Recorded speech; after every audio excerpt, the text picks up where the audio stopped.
Hi అండి. నేను meal maker biryani చేద్దాం అనుకుంటున్నాను. సో, ఫస్ట్ నేను బియ్యం అన్నీ కడిగి పెట్టేసుకున్నాను. సో, బియ్యం కడిగి పెట్టేసుకుని అందులో నేను కొలతగా నీళ్లు పోసేసుకున్నాను బగారా చేసేద్దామని. సో, అందులో పచ్చిమిరపకాయలు వేశాను. అలాగే లవంగం, దాల్చిన చెక్క, ఇలాచీ వేశాను, సాజీరా వేశాను, కొన్ని మిరియాలు, కొన్ని మిరియాలు, కొంచెం ఇలాంటి పెద్ద ఇలాచీ ఉంటుంది కదా నల్లది, అది కూడా వేశాను. సో సాజీరా అంటారు, అది జీలకర్ర కాదండి, సాజీరా వేశాను. ఇలాచీ ఒక 3-4 వేశాను. అలాగే ఇందులో కూడా చేస్తున్నాను. సో 2 గిన్నెల్లో పెట్టుకున్నానండి, పొంగిపోతుందని. సో 2 గిన్నెలు చూసారు కదా, ఇదో గిన్నె అనమాట.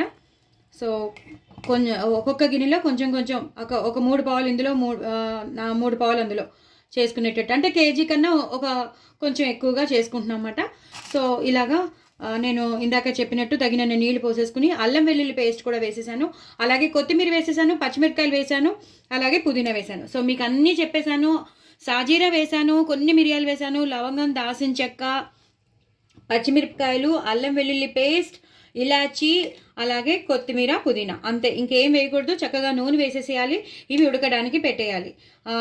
పెద్ద ఇలాచీ చెప్పాను కదా, ఇలా ఉంటుంది. పెద్ద ఇలాచీ, చిన్న ఇలాచీ, పెద్ద ఇలాచీ, పచ్చిమిరపకాయలు, సాజీరా, లవంగం, దాల్చిన చెక్క, కొన్ని మిరియాలు, పచ్చిమిరపకాయలు, అల్లం వెల్లుల్లి పేస్ట్, కొత్తిమీర, పుదీనా, ఇలా వేసేసి చక్కగా ఇప్పుడు మూత పెట్టేస్తాను.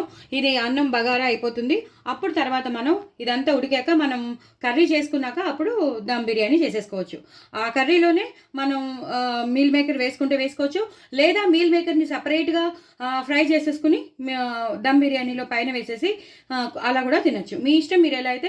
ఏంటంటే మీల్ మేకర్ వేస్తే కొంచెం కూరలో వేస్తే కొంచెం ఏమవుతుందంటే స్పాంజీగా ఉన్నా కొంచెం నిలవ ఉండడానికి ఆస్కారం ఉండదు.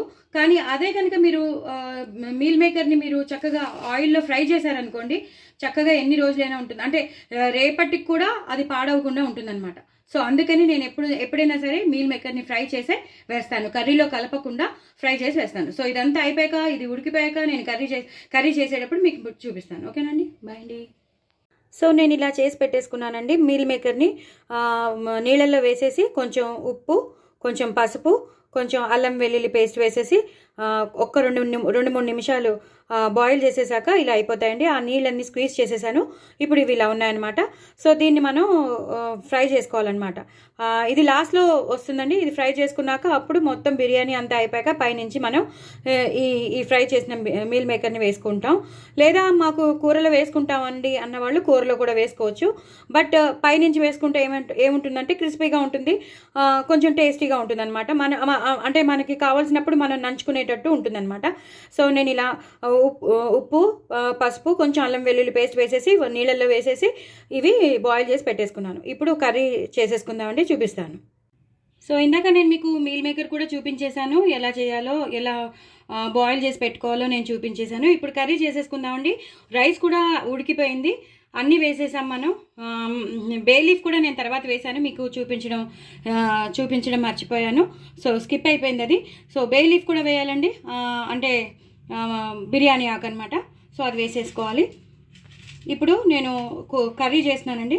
కర్రీలోకి నేను 2 ఇలాచీ వేసినాను, అలాగే కొన్ని లవంగాలు వేసినాను, అలాగే దాల్చిన చెక్క వేస్తాను. ఎందుకంటే మళ్ళీ మనం కుక్కర్లో పెట్టేటప్పుడు మళ్ళీ రైస్ వేసేటప్పుడు కూడా కొంచెం ఉల్లిపాయలు వేయించి ఇవన్నీ వేయాల్సి వస్తుంది. సో ఇప్పటికి ఇవి చాలండి. అలాగే ఒక బే లీఫ్ వేసేస్తాను. వేసేసి ఇలా ఫ్రై చేసుకోవాలండి. సిమ్లోనే పెట్టుకోండి, సిమ్లో పెట్టుకుని ఫ్రై చేసేసుకోండి. ఇదే టైంలో పచ్చిమిరపకాయలు వేసుకోండి. మ్యారినేట్ చేసుకోవచ్చు, కర్డ్ వేసి మ్యారినేట్ కూడా చేసుకోవచ్చు, బట్ పేలుతున్నాయండి అందుకే. కానీ నేనేం చేస్తానంటే అలా కన్నా ఎటు ఉడికేదాన్ని మళ్ళీ మ్యారినేట్ ఎందుకు చేసుకోవడం, ఇలా చక్కగా ఇలా వేయించేసుకోవాలి. పచ్చిమిరపకాయలు తగినన్ని వేసేసుకోవాలి. వేసేసుకుని ఇలా స్లైట్గా వేయించుకోవాలి. స్లైట్గా వేయించేసేసుకుని మీద పడుతున్నాయి, అందుకు చాలా స్లోగా చేయాల్సి వస్తుంది. ఇందాక కూడా మనం బగారా, అదే రైస్, వైట్ రైస్ బగారా చేసాం కదా దమ్ముకి, ఆ రైస్లో కూడా నేను లవంగం, దాల్చిన చెక్క, ఇలాచి వేసాను, సాజీరా వేసాను కదా. సో సో ఇక్కడ కొన్ని వేసాను. సో ఇన్ని పచ్చిమిరపకాయలు వేసాను, సరిపోతుందండి. ఇప్పుడు మనం తగినన్ని ఉల్లిపాయలు వేసుకోవాలి. నేను ఒక పెద్ద ఉల్లిపాయ తరిగి పెట్టుకున్నాను. ఇది కూరలోకే కదా, సరిపోతుంది. ఎందుకంటే కూరలోకి ఇంకా చాలా కూరలు పడతాయి కాబట్టి ఒక ఉల్లిపాయ సరిపోతుంది. ఇలా వేయించేసుకోవాలి.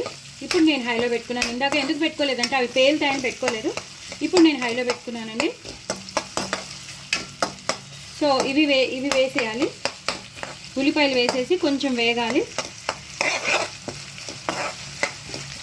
అంతేగాని అన్ని కూరలు మ్యారినేట్ చేసి మళ్ళీ కూర ఈ ప్యాన్లోనే వేసి అవసరం లేదు. ఈ కూర అన్ని కూరలు వేసేసాక అప్పుడు మనం గడ్డ పెరుగు వేసేసి ఒక 2 to 3 minutes మూత పెట్టేస్తే కూర దమ్ కూర అయిపోతుంది. అంటే ఒక్కొక్కరిది ఒక్కొక్క స్టైల్ ఉంటుంది, బట్ టేస్ట్ మాత్రం ఒకటే ఉంటుంది. ఒక్కొక్కళ్ళు ఒక్కొక్కలా చేస్తారు, ప్రాబ్లం ఏమి ఉండదు. మీరు ఎలా చేసుకుంటే అలా చేసుకోండి. నా స్టైల్లో నేను చూపిస్తున్నాను, బట్ డిఫరెంట్గా ఏమి ఉండదు. మనం బయట తిన్నట్టే దమ్ బిర్యానీ ఇంకా ఎక్కువ టేస్ట్గా ఉంటుంది మనం చేసినదైతే. సో ఇది వేసేసాను కదండి. ఇప్పుడు కొంచెం పసుపు వేస్తాను. పసుపు వేసేసి ఇప్పుడు అల్లం వెల్లుల్లి పేస్ట్ వేస్తాను. నేను మీకు చాలాసార్లు చెప్పాను అల్లం వెల్లుల్లి పేస్ట్ నేను ఇంట్లో చేస్తానని. సో ఏం లేదండి, అల్లం తగినంత తీసుకోవాలి, వెల్లుల్లిపాయ తగినంత తీసుకోవాలి. మీరు ఎంత తీసుకుంటారో అల్లం అంతా మీరు సరిపోతుందండి, ఇంకా అవసరం లేదు. అంతా వెల్లుల్లిపాయలు తీసుకోవాలి. కొన్ని వెల్లుల్లిపాయలు ఎక్కువ ఉన్నా పర్వాలేదు. పసుపు వేయాలి, నూనె వేయాలి, ఉప్పు వేయాలి తగినంత, ఎక్కువ కాదు, అంటే తగినంత వేసుకోవాలి. అప్పుడు ఏమవుతుందంటే నిలవ ఉండిపోతుందండి. మీరు ఫ్రిడ్జ్లో పెట్టుకోపోయినా అది బయట ఉన్నా సరే పాడవడం కానీ, కుళ్ళు వాసన రావడం కానీ, ఒక రాటన్ వాసన వస్తుంది బయటదైతే. అలా కాకుండా చూడండి అసలు ఎంత మంచి వాసన వస్తుందో, గుమగుమలు ఆడిపోతూ ఉంటుంది. చాలా పనిచేయండి, అంటే కొంచెం వేసుకుంటే చాలన్నమాట మనకి. సో ఇలాగనమాట. ఇలా అల్లం వెల్లుల్లి పేస్ట్ వేసేసుకున్నాక ఇప్పుడు మనం లైన్ బై లైన్ అన్ని కూరలు వేసేస్తానండి. బఠానీలు నేను ఇప్పుడు సిమ్లో పెట్టుకుంటాను, ఎందుకంటే అన్నీ వేయాలి కాబట్టి నేను ఇప్పుడు సిమ్లో పెట్టుకుంటాను. బఠానీలు వేస్తున్నాను, అందుకే నేను ఇందులో మీల్ మేకర్ వేయను. మీల్ మేకర్ ఫ్రై చేసి వేస్తాను, చాలా క్రిస్పీగా ఉంటాయి, తినేటప్పుడు చాలా బాగుంటుంది అనమాట. మనకి కావాల్సినప్పుడు అలా క్రిస్పీగా వస్తూ ఉంటాయి అన్నమాట. బఠానీలు వేసేసానండి. వేసేసి ఇలా కలిపేయాలి. ఇంకా లైన్గా మనం ఇందాక ఉల్లిపాయలు వేసేసాం కాబట్టి లైన్గా టమాటో ముక్కలు, ఆలు, క్యారెట్ అన్నీ నేను తగినన్ని తీసి పెట్టుకున్నాను. అంటే నాకు ఎన్ని కావాలో అన్ని తీసి పెట్టుకున్నాను. మీరు ఎన్ని కావాలో అన్ని తరిగి పెట్టుకోండి. మీరు రైస్ ఐటెం ఎంత తీసుకుంటారో, లేదా మీ ఇంట్రెస్ట్ బట్టి మీకు ఎంత కావాలో, ఎక్కువ ఉంటే బాగుంటుంది, కొంతమందికి తక్కువ ఉంటే బాగుంటుంది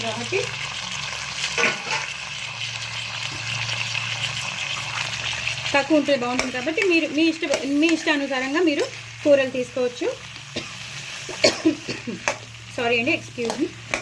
సో ఇలా మొత్తం అన్ని కూరలు కలిసిపోయేటట్టు చేయాలి. ఇదే టైంలో మనం కొంచెం వాటర్ తీసి పెట్టుకోవాలండి.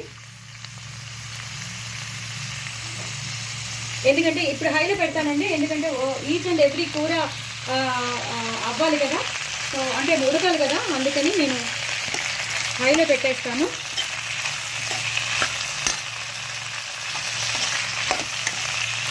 సో అన్నీ ఎంత బాగుంది చూసారా, కలర్ఫుల్గా ఉంది చూసారా కూర. బీన్స్ వేసాం, ఆలు వేసాం, క్యారెట్ వేసాం, టమాటో వేసాం, ఉల్లిపాయలు వేసాం, బఠానీ వేసాం. సో చాలా చాలా టేస్టీగా ఉంటుంది. ఇప్పుడు మనం తగినంత పెరుగు వేసేసుకోవాలి. అందరూ ఏం చేస్తారంటే దీన్ని, నేను గడ్డ పెరుగు తీసుకున్నానండి ప్యాకెట్. అందరూ ఏం చేస్తారంటే దీన్ని మనం మ్యారినేట్ చేస్తారు, కూరలన్నీ వేసేసి చేస్తారు. ఇలా చేసేసేసి ఇలా కలిపేసేసి కొంచెం వాటర్ పోసుకోవచ్చు. కొంచెం వాటర్ పోసేసుకుని తగినంత ఉప్పు వేసుకోవచ్చు. ఉప్పు వేయాలండి, అంటే ఇప్పుడు ఉడకడానికి పెట్టేస్తున్నాను అనమాట. కూర అయిపోతుంది, తగినంత ఉప్పు వేసుకోవాలి. ఈ కూరకి సరిపడంత ఉప్పు వేసేసుకోవాలి. మరీ ఎక్కువ వేసుకోకండి, ఉప్పు కష్టం అయిపోతుంది. ఇది దమ్ములో ఉంటుంది కాబట్టి కూర అంతా దమ్ములో ఉంటుంది, అంటే మా బిర్యానీలో మధ్యలోకి ఉంటుంది కదా. సో చూసుకుని వేసుకోండి, మీకు రుచికి తగినంత వేసేసుకోండి. అలాగే కారం వేసుకోవాలి, తగినంత కారం. నేను ఒక 2 స్పూన్స్ వేస్తున్నాను, ఎందుకంటే మనం పచ్చిమిరపకాయలు వేసాం కాబట్టి సరిపోతుంది. అలాగే కొంచెం గరం మసాలా, అది కూడా మనకి రుచికి తగినంత వేసేసుకోవాలి. ఎక్కువ అండి, చాలు, ఎందుకంటే పిల్లలు కూడా తింటారు కాబట్టి కారం చూసుకుని వేసుకోండి. ఇప్పుడు దీన్ని మనం ఉడకడానికి పెట్టేయాలి. ఇది కూర బాగా మగ్గాలండి. మొత్తం ఈచ్ అండ్ ఎవ్రీ వెజిటబుల్ బాగా కుక్ అయిపోవాలన్నమాట. కుక్ అయిపోయాక అప్పుడు దీన్ని మనం ఇంకొంచెం నీళ్లు పోసుకోవచ్చండి. నీళ్లు పోసుకొని అప్పుడు ఇలా పెరుగు, ఇంకొంచెం పెరిగేసి, ఇదే కదండి గ్రేవీ మొత్తం కూరలోకి రావాలంటే ఇదే కదా వస్తుంది. అందుకు ఈ గ్రేవీనే మనం మధ్యలో పెట్టేసి లేయర్గా మనం వేసేస్తాం అనమాట. సో నేను దీన్ని ఉడకడానికి పెట్టేస్తున్నానండి. ఉడికిపోయాక మీకు మళ్ళీ చూపిస్తాను. సో కూర అంతా అయిపోయిందండి. ఈ కూర అయిపోయింది కదా, అంటే హాఫ్ బాయిల్ అవ్వాలి, పూర్తిగా అయిపోకూడదు, హాఫ్ బాయిల్ అయిపోవాలి. ఇప్పుడు మనం పన్నీర్ వేసేసుకుంటున్నాను. పన్నీర్ కూడా వేస్తున్నానండి ఇందులో. సో చాలా చాలా డెలిషియస్గా, చాలా చాలా ప్రోటీన్గా, చాలా చాలా హెల్తీగా, చాలా చాలా టేస్టీగా మనకి కావాల్సినవన్నీ వేసుకుంటున్నాం. మనకి సాటిస్ఫాక్షన్ వచ్చేటట్టు వేసుకుంటున్నాం. సో నేను బాగానే వేస్తున్నాను పన్నీర్ అన్ని. ఇలా వేసేసుకోవాలండి పన్నీర్, ఇలా వేసేసుకుని అలాగే కొంచెం పుదీనా, అలాగే కొంచెం కొత్తిమీర వేసేసి హైలో పెట్టేసి ఒక 2 మినిట్స్ ఉడకబెట్టేయాలండి. అంతేనండి, అప్పుడు కూర అయిపోతుంది. ఈ కూరని మనం ఫస్ట్ రైస్ వేసేసి మళ్ళీ లేయర్ వేసి మళ్ళీ రైస్ వేసి మళ్ళీ లేయర్ వేయాలి. ఓకేనండి. ఇది ఉడికాక మీకు మళ్ళీ వేసాక మొత్తం లేయర్ అంతా వేసేసేటప్పుడు మీకు చూపిస్తాను. చూసారు కదండి, కూర అంతా బాయిల్ అయిపోతుంది, అన్ని వేసేసాం. ఇప్పుడు లాస్ట్లో కొంచెం మాత్రం షుగర్ వేయాలి. మనం అన్ని మసాలాలు వేసేసాక, అన్ని కారాలు వేసాక కొంచెం షుగర్ వేస్తేనే ఆ కూరకి చట్పటా అనేది వస్తుంది. ఆ చట్పటా ఉంటేనే బాగుంటుంది ఆ మసాలా దాంట్లో. అంటే మనం ఆ లేయర్ వేసేటప్పుడు మధ్యలో కూర కొంచెం చట్పటా ఉండాలి, అంటే తీగా కమ్మగా ఉండాలి. కాబట్టి కొంచెం 1 స్పూన్ షుగర్ వేస్తాను. సో కూర అయిపోయిందండి. నేను మిగతాది లేయర్గా వేసేసాక మీకు చూపిస్తాను. చూసారు కదండి, నేను ప్యాన్లో నూనె వేసేసుకున్నాను. నూనె వేసేసుకుని నేను ఇవి ఫ్రై చేసేస్తున్నానండి. ఇవి డీప్ ఫ్రై అయిపోతాయి, చక్కగా క్రిస్పీగా అయిపోతాయి. తగినంత ఇందాక ఉప్పు వేసి ఉడకబెట్టాను, అయినా సరే కొంచెం ఉప్పు పడుతుందండి, ఈ మాత్రం ఉప్పు పడుతుంది. అలాగే కారం వేసేసుకోవాలి, తగినంత కారం అయితే వేసుకోవాలి, ఎందుకంటే చాలా డల్గా ఉంటాయి ఇవి, రుచి ఉండదు కదా, చప్పగా ఉంటాయి కాబట్టి ఆ మాత్రం కారం పడుతుంది. అలాగే గరం మసాలా వేసేసుకోవాలి, అలా గరం మసాలా ఎక్కువే పడుతుంది. అలాగే అల్లం వెల్లుల్లి పేస్ట్, నేను చేసుకున్న అల్లం వెల్లుల్లి పేస్ట్ అన్నీ వేసేసుకుని చక్కగా ఇలా కలిపేసుకోవాలండి. మొత్తం అంతా ఉప్పు, కారం, గరం మసాలా, అల్లం వెల్లుల్లి పేస్ట్ వీటికి మొత్తం అంతా పట్టేయాలి. కొంచెం కావాలంటే నూనె పడుతుందండి, మళ్ళీ నూనె వేసేసాను, ఆల్రెడీ తగినంత నూనె వేసుకున్నాను. ఇవి అలా కాసేపు వదిలేయాలండి, ఒక 5 to 10 మినిట్స్ అలా సిమ్లో వదిలేస్తే అవే క్రిస్పీగా అవుతూ ఉంటాయి, కానీ మధ్యలో కదపాలండి. అంతేనండి, ఇవి ఇలా వదిలేసేస్తాను. నేను కొత్తిమీర పుదీనా వేసేస్తాను. పుదీనా వేసేస్తే ఆ ఫ్లేవర్ అంతా మీల్ మేకర్కి పట్టేస్తుంది. సో ఇవి ఇలా ఫ్రై అవుతూ ఉంటాయండి. ఇవి లాస్ట్లో వేస్తాను అనమాట. ఇవి ఇలా వేయించుకోండి, చక్కగా క్రిస్పీ అయ్యే వరకు వేయించుకోండి. ఓకేనా అండి. ఇవి ఇలా మొత్తం అయిపోయినట్టే. ఇంకా మీరు కాసేపు 1 నిమిషం, ఒక 5 to 10 మినిట్స్ అలా సిమ్లో పెట్టేసి అప్పుడప్పుడు కదుపుతూ ఉండండి. అయిపోయిందా, దీని పని అయిపోయింది. ఇప్పుడు కూరని మాత్రం లేయర్గా వేయాలి, అది నేను మీకు చూపిస్తాను తర్వాత. సో నేను కుక్కర్ పెట్టేసుకున్నానండి. కుక్కర్లో నూనె వేసేసుకున్నాను, అలాగే కొంచెం నెయ్యి కూడా వేస్తాను. నెయ్యి కంపల్సరీ వేయాలండి. నూనె నెయ్యి అనేది అస్సలు కాంప్రమైజ్ అవ్వద్దు, దమ్ముకి చాలా చాలా ఇంపార్టెంట్. సో నెయ్యి వేసేసుకున్నాను. లవంగం, దాల్చిన చెక్క ఒక 5-6 లవంగాలు, ఒక 2-3 ఇంచులు దాల్చిన చెక్క, ఇలాచి 2 వేసేసాను. ఇప్పుడు ఒక బే లీఫ్ వేసేస్తున్నాను. బే లీఫ్ అంటే మా బిర్యానీ ఆకు. సో ఇవి ఒక్కసారి ఇలా వేగిపోయాక మనం సన్నగా తరిగి పెట్టుకున్న పచ్చిమిరపకాయలు, ఎక్కువ వేయక్కర్లేదు, ఇందాక మనం వేసాం కాబట్టి సరిపోతాయండి. అలాగే ఉల్లిపాయలు. సో ఉల్లిపాయలు మాత్రం ఇప్పుడు వేసేస్తున్నాము. ఇది కూడా ఒక ఉల్లిపాయ ఉండాలి, ఫుల్ ఉల్లిపాయ ఉండాలండి. ఇలా ఫుల్గా కలిపేసుకోవాలి. మీరు ఎన్ని తరిగి పెట్టుకున్నారో అన్నీ వేసేసుకోవాలి. నేను హైలో పెట్టుకున్నాను, ఎందుకంటే తొందరగా అయిపోవాలని. సో ట్రాన్స్పరెంట్గా అయిపోయాయి, తొందరగా అయిపోయాయి. చూసారు కదా, ఉల్లిపాయలు కూడా తొందరగా మగ్గిపోయాయి. ఈ టైంలోనే కొంచెం అల్లం వెల్లుల్లి పేస్ట్ వేసేసుకోవాలి. ఆల్రెడీ మనం బగారాలో వేసాం, కూరల్లో వేసాం, ఇందులో కూడా వేయాలి. ఎందుకంటే ఇది ఇంకా ఇక్కడే ఉండిపోతుంది అనమాట. దీని మీద మనం రైస్ వేసేస్తాం, దాని తర్వాత లేయర్గా కూరలు వేస్తాం అనమాట. సో ఇక్కడ మనం బ్లంట్గా ఉండకూడదు కదా, సో ఇక్కడ కూడా టేస్టీ ఉండాలి కదా. సో అందుకని అనమాట అల్లం వెల్లుల్లి పేస్ట్ అన్నీ వేసుకోవాలి. ఇక్కడ కూడా వేసేసుకుని కొంచెం కొత్తిమీర అలాగే పుదీనా వేసేసేసి పూర్తిగా ఇలా కలిపేయాలి. ఇప్పుడు అయిపోయినట్టేనండి. దీన్ని నేను దింపేసి లేయర్గా కూరను అన్నం వేసేస్తూ ఉంటానన్నమాట. సో వేసేటప్పుడు మీకు చూపిస్తాను. ఇదే టైంలో కొంచెం గరం మసాలా వేసుకోండి, మరీ రుచి లేకుండా ఉండకూడదు కదా. ఇక్కడ కూడా కొంచెం ఉప్పు వేసుకోవాలి, కొంచెం చాలండి. వేసేసుకుని ఇలా కలిపేసుకోవాలి. అలాగే కొంచెం కారం వేసామా లేదా అన్నట్టుగా కొంచెం కారం చాలండి. దీన్ని ఇలా కలిపేసుకుని ఇప్పుడు దీని మీద రైస్ వేసుకుంటూ వెళ్ళాలి. ఓకేనండి, నేను చూపిస్తాను. సో బిర్యానీలో ఇలా కుక్కర్లో ఇవన్నీ ఫ్రై చేసేసుకున్నాం కదండి. ఇప్పుడు మెల్లిమెల్లిగా మనం ఏం చేస్తామంటే రైస్ని వేసేస్తూ ఉంటాం. సో మీకు చూపించడానికని నేను ఇలా చూపిస్తున్నాను, లేకపోతే నేను ఒకటేసారి అన్నీ వేసేసేదాన్ని. ఒక్కసారి మీకు చూపించేశాక నేను మళ్ళీ నిదానంగా వేసుకుంటానన్నమాట. సో రైస్ని అన్నిటినీ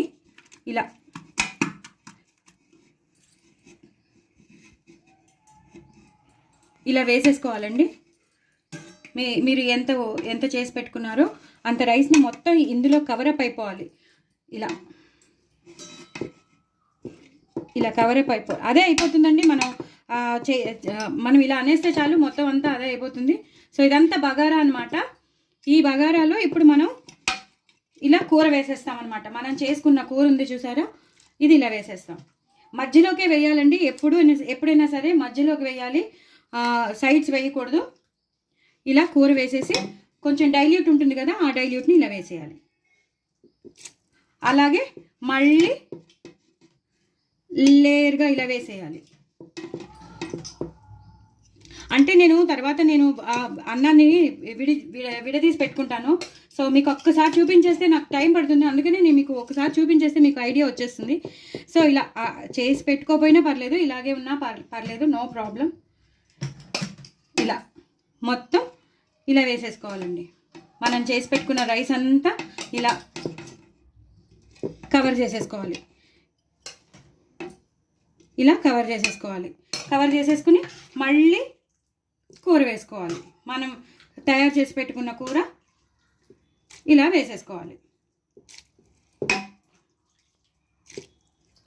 మళ్ళీ ఇలా చేసేసుకోవాలి. ఓకేనా అండి?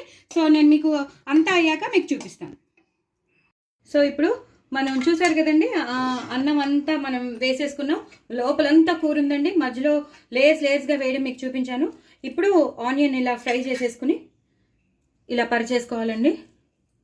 చాలా ఎర్రగా ఫ్రై చేసుకోవాలి. చక్కగా నూనె నెయ్యి రెండు వేసేసి కొంచెం వేసామా లేదా అన్నట్టు ఉప్పు వేసేసి చిటికెడు పంచదార వేసేసి అప్పుడు ఫ్రై చేసుకోవాలి. పంచదార వేస్తేనే దీనికి టేస్ట్ వస్తుంది, ప్లస్ ఇలాంటి కలర్ వస్తుంది, చాలా బాగుంటుంది. 1/2 స్పూన్ పంచదార వేస్తే చాలు, మంచి టేస్ట్ వస్తుంది అనమాట.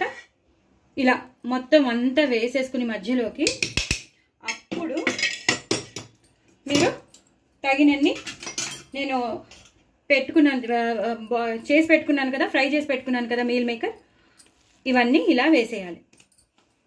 ఇవన్నీ చక్కగా ఆ అన్నంలో మగ్గుతాయండి, మూత పెట్టేస్తాం కాబట్టి. దీని మీద నుంచి ఇలా కొత్తిమీర, పుదీనా వేసేసుకోవాలి. మీరు ఎంత తరిగి పెట్టుకున్నారో అంత పుదీనా, అంత ఎక్కువ వేసుకోవాలండి. పుదీనా కొత్తిమీర అనేది లాస్ట్లో ఎక్కువ వేసుకోవాలి. అలాగే నెయ్యి మొత్తం అంతా అన్నంలోకి వెళ్ళేటట్టు నెయ్యి ఇలా వేసుకోవాలి. మీకు కనిపిస్తుంది కదండి, మొత్తం అంతా ఇలా వేసుకోవాలి. లేదా మీరు మధ్యలో కూడా ఇలా వేసుకోవచ్చు. చాలా చాలా టేస్టీగా ఉంటుందండి. మీరు ట్రై చేయండి తప్పకుండా. ఇలా మీల్ మేకర్ బిర్యానీ మీకు ఎన్ని కావాలో అలా పరిచేసుకోవాలన్నమాట. పరిచేసుకుని మీరు దీని మీద మూత పెట్టేసుకోవాలన్నమాట. దీని మీద ఇలా కవర్ చేసేసుకోవాలి. ఇలా కంచం ఉంది కదా, ఈ కంచంలో నీళ్లు పోసేసుకుని మీరు ఇలాగా మూత పెట్టేసుకోవాలి. మూత పెట్టేసి దీని మీద టైట్గా ఏదైనా పట్టగారు కానీ బరువైనది ఏదైనా పెట్టేసుకోవాలి. అయిపోయిందండి. ఇది అయిపోతే బిర్యానీ చేసేసుకుంటే మొత్తం బిర్యానీ అయిపోయినట్టేనండి. సో ఇలా మనం పరిచేసుకున్నాం కదా, మొత్తం అంతా బిర్యానీ అయిపోయినట్టే. లోపలంతా కూర ఉడికిపోయింది, అన్నం అంతా ఉడికిపోతుంది, ఇవన్నీ ఉంటాయి. చక్కగా మీరు ఒక్కొక్క లేయర్గా, నేను ఇప్పుడు తీయలేను కానీ ఇలా లేయర్గా మీరు తీసుకుంటూ ఉండాలన్నమాట. మీకు అందరికీ తెలుసు కదా. సో ఇది ఒక కోరిక మేరకు నేను ఒక షార్ట్ ఒకటే పంపించాను, మీల్ మేకర్ బిర్యానీ అని. సో ఎప్పుడు నేను లాంగ్ వీడియో పంపించలేదు. సో ఇప్పుడు నేను ఎలా చేయాలో మొత్తం ప్రాసెస్ అంతా మీకు చూపించాను. సో ఇలా చేసుకోవాలన్నమాట మీల్ మేకర్ బిర్యానీ. చాలా చాలా బాగుంటుంది. నాన్ వెజ్ని మరిపిస్తుంది. నాన్ వెజ్ జోలికే పోరు, ఇంకా ఎప్పుడు మీరు ఇదే చేసుకుంటారు. అంత టేస్టీగా ఉంటుందండి. డూ ట్రై ఇట్ అండి. నా ఛానల్ సబ్స్క్రైబ్ చేసుకోండి, సపోర్ట్ చేయండి. చాలా చాలా టేస్టీ అయిన delicious excellent meal maker biryani. But ఇలాగే చేసుకోండి. దీని మీద చక్కగా మూత పెట్టుకోండి. అన్ని మూత పెట్టేసుకుని టైట్గా మూత పెట్టేసుకుని ఒక 5 to 10 minutes సిమ్లో పెట్టేసుకోండి. అప్పుడు అయిపోయినట్టేనండి. దింపేసుకోవాలి, మీరు ఎంజాయ్ చేయొచ్చు బిర్యానీని. సో ఇంకా అంతేనండి. నేనేం చెప్పదలుచుకోలేదు. మీకు ఏం చేయాలో మీకు తెలుసు. మీరు తప్పకుండా సబ్స్క్రైబ్ చేసుకుంటారని అనుకుంటున్నాను. సబ్స్క్రైబ్ చేసుకోండి. కొత్త వాళ్ళు ఎవరైనా ఉంటే వాళ్ళు కూడా సబ్స్క్రైబ్ చేసుకోండి. చేసుకోని వాళ్ళు ఉంటే చేసుకోండి. ఇంకో నలుగురికి షేర్ చేయండి. నా ఛానల్ సబ్స్క్రైబ్ చేసుకోండి, సపోర్ట్ చేయండి. బాయ్ అండి.